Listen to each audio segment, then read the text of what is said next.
So, good day mga ka-3G. So, itong unit natin. Next ko lang po.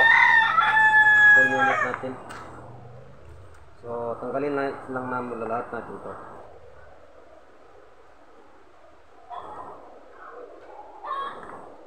So, ganito po yung kabuuan ng unit natin.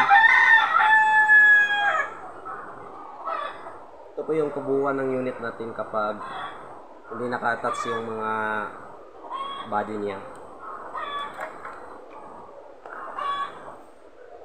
So, hindi lang masyadong kataas. Hindi masyadong mataas. So, ito po yung scope niya. So, itong scope, binili ko po ito sa Lazada. Ano po ito? 1.3. So, ganito yung scope. 3x9x40. So, gandang scope naman. Okay naman. Ganda. So, ito, sa bat niya, may thread to. So, yung igniter niya,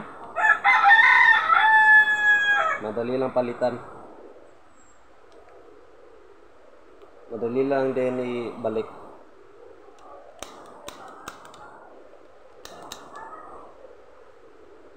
Slide bolt action.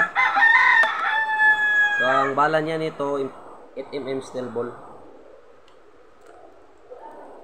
Movable barrel po ito, movable barrel.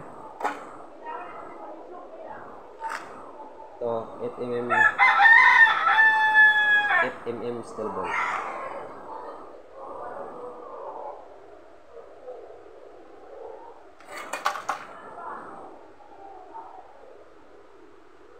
So, symbol natin mga ka-TJ.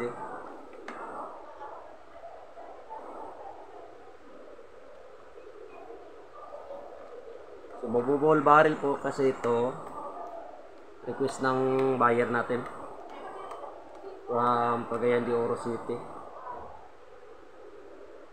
So,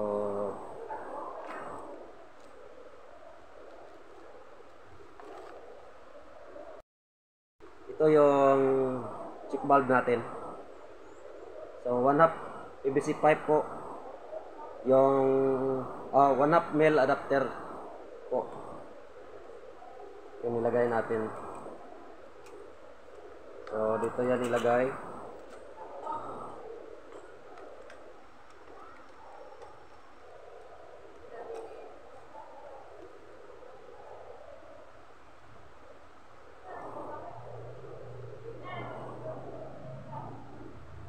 So, nilagyan ko po ng ganito para dagdag tibay sa housing butin natin.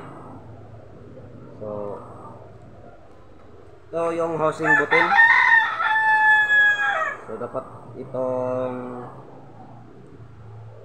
dapat dito sa ano, baba ng chamber. Kapag ganito. So, madali lang ito para pag magloko po itong karayom, itong siren, madali lang palitan. So, ganito po yung setup ko para maganda tignan at madali lang palitan yung pag may masira dito, pag magloko, pag mag-trouble ba. So, ito yung butin tank natin.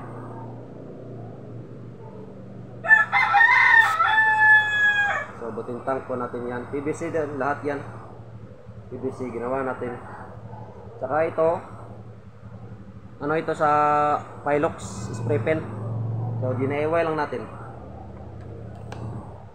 So, pag-lock nito, so, ilagyan kong ganito, kinakat ko para ito yung silbi lock niya. So, ganito yan, oh.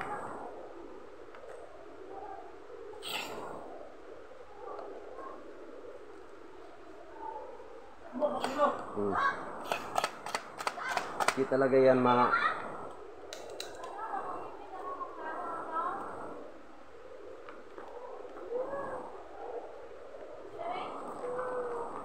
So, ito po yung bat niya. Removable bat.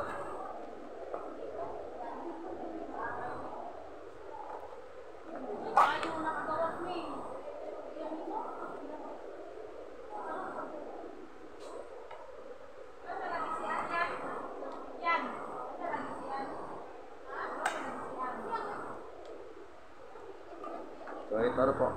Buo na po yung unit.